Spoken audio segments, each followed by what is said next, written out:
فرمایا بس میں نے کہا حضور پھر ایسا کریں اس کی کفالت میرے ذمہ لگا دیجئے، اس یتیم کی کفالت میں کروں گا۔ فرمایا بس اس یتیم کو میں ساتھ لے گیا اور اس کی خدمت کرنے لگا، اس وجہ سے اللہ تبارک و تعالی نے مجھے ولایت کا منصب عطا فرمایا۔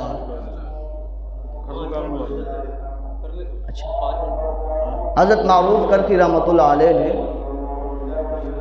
جب حضرت سری سکتی رحمۃ اللہ علیہ کو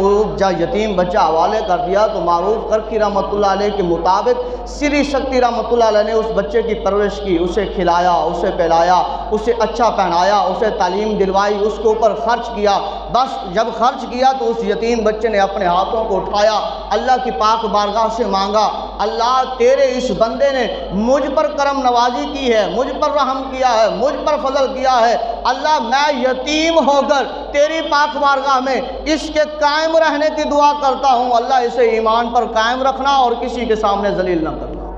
اللہ تعالی ہم سب کو